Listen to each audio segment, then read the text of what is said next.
Welcome!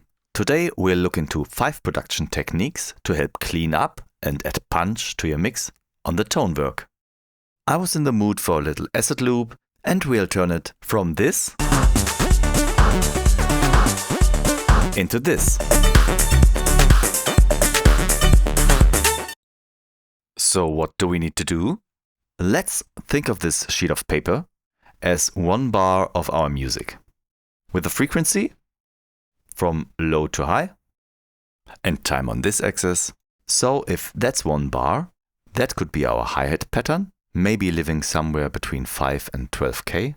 That could be our 4 on the floor bass drum with a little longer release. Here's our snare, but maybe just on the 2 and 4. Of course, we also want some nice deep bass, and maybe just one synthesizer part for this example. Now, I hope you can see how this mix is somewhat convoluted in the low frequency range, with the kick drum clashing with the bass, and also the snare fighting a little with the hi-hats and the synth part. The result is that the different instruments are not easy to make out. We can improve this, firstly, by just separating low, mid and high frequency sounds by cutting frequencies that are not relevant for that particular sound, like the low end on these hi-hats. The second option is to separate the sounds on the time axis, either through arrangement or via shortening the sound's decay, what we should probably apply to the snare. And of course, we can combine this with cutting unnecessary frequencies too. So here's our snare with a low cut and a shortened decay. If I want a low bass and kick that really work together, I'll have to make sure they don't get in each other's way. First, let's cut this very long decay tail of the kick.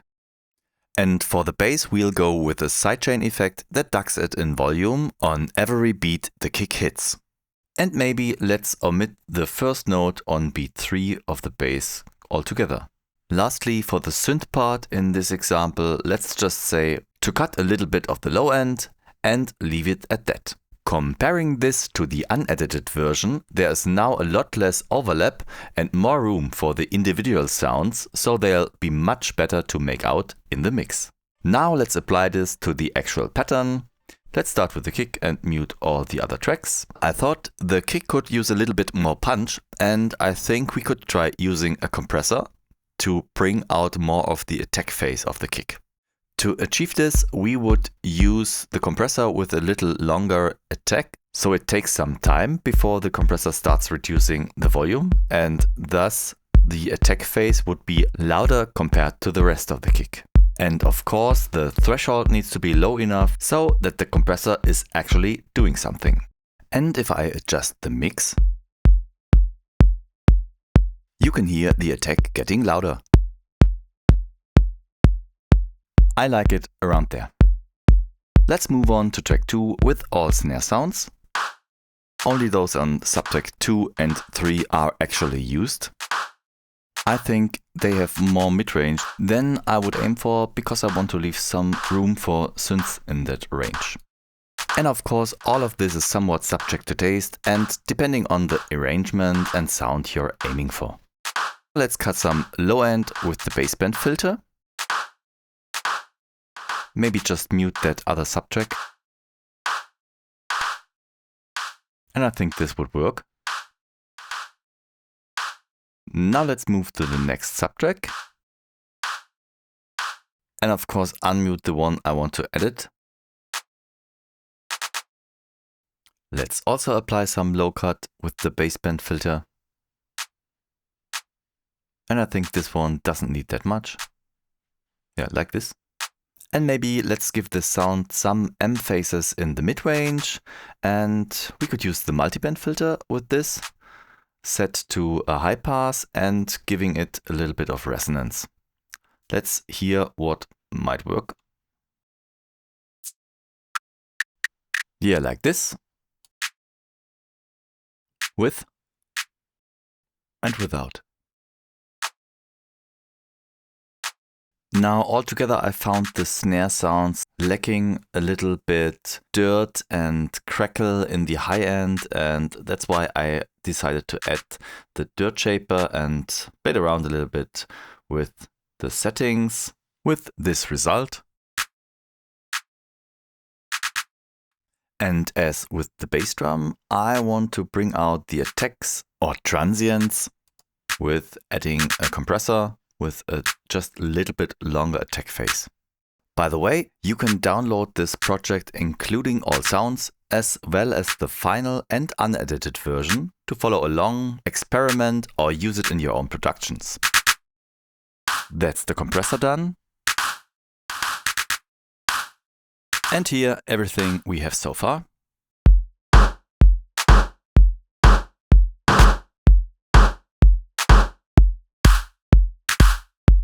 So clearly more space in the mids and prominent transients to better cut through in the mix.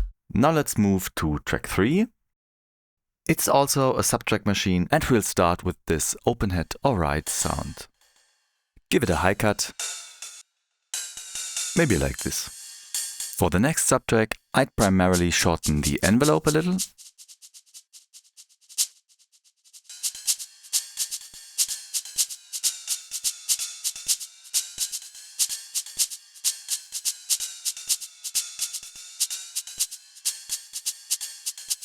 But a little low cut might not hurt.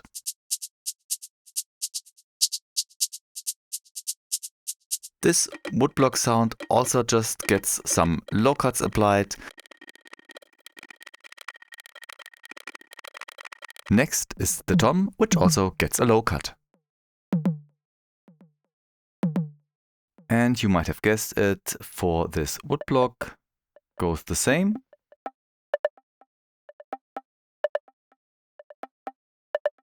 Now for the closed hi-hat. We'll use a high cut with some resonance.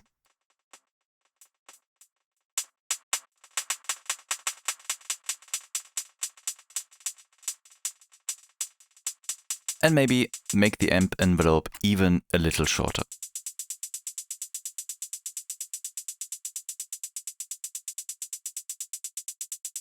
And finally for this open hi-hat or ride,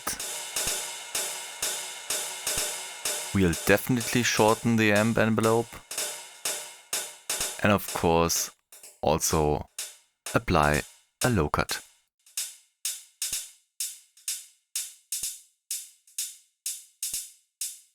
Now let's listen what we got so far.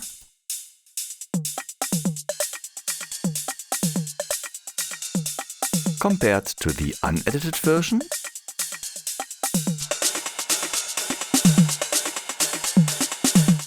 Now on bus 2 on track 10, I prepared a sidechain ducking effect with a compressor that actually does not compress, because when recording this I was still on firmware 101 that did not yet support setting a sidechain source on bus tracks. If we set this threshold completely up so no compression is happening, and maybe set some makeup gain and the mix fully up, we can fake the sidechain compression effect with an LFO, set it to negative depth with an exponential curve, and this trigger mode that will reset it with every trigger we put down, which will then turn down the mix in our compressor depending on the depth we are setting here. And as we had set up quite some makeup gain, this will in essence create a nice ducking effect like you would get it from a sidechain compression. So let's set up the routing. Track 3 to 10. Let's move to the next track, which is our sub bass. Primarily this just needs a proper ducking effect applied, and I prepared this similar to the previous track on bus track 1 on track 9. So let's set the routing to this track. Let's listen together with the kick drum. And first let's adjust the volume. As we also have the acid bass and some other synths, let's also shape this sound a little and reduce the high frequency content with the baseband filter.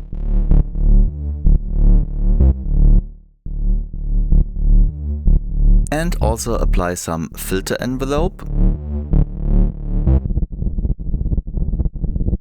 And let's also remember we want to make this a sub bass. Now let's listen together with the kick again.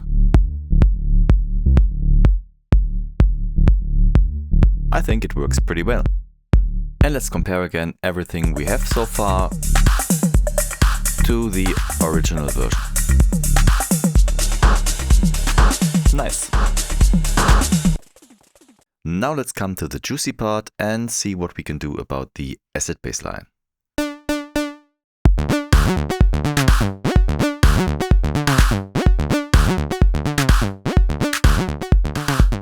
Maybe let's try shortening decay and release.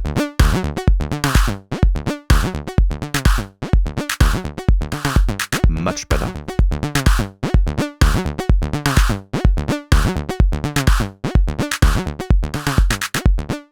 Now, as we have this fat, deep sub bass, I think we could even use some low cut. Let's hear together with the sub bass. Yes, I think this fits nicely. And finally, let's also route this to another bass track where I prepared a little ducking as well as EQing with the filter bank, and there's some reverb sent on. Maybe a little bit too much reverb, but we can fine-tune this later. And let's move on to track 6, where I've got this little synth line that plays along the acid bass. Let's give this a little filter with an envelope.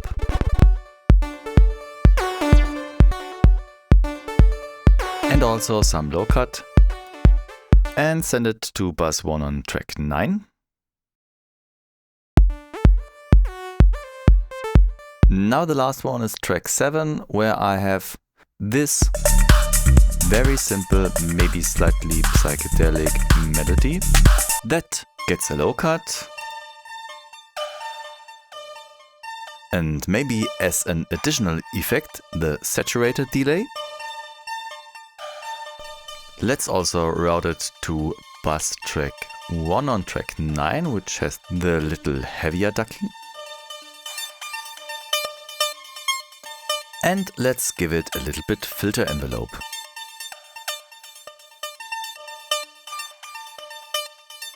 Let's listen together with the other tracks.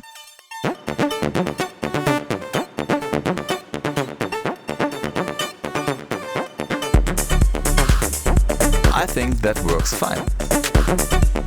Now we've been through all individual tracks and applied about 4 techniques to clean up the mix. It's time to add a last bit of punch with some parallel compression on the mix track. There's a compressor already by default, but it does not have any effect because there's no mix applied. Let's completely turn up the threshold so there's no compression. Let's turn down the attack.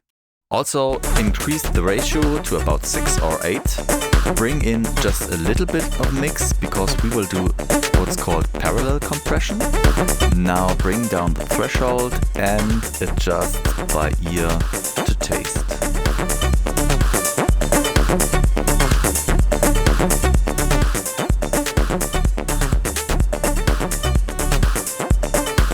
I think that's just about right. Thank you for watching. If you found this helpful, please subscribe, ring the bell and leave a like.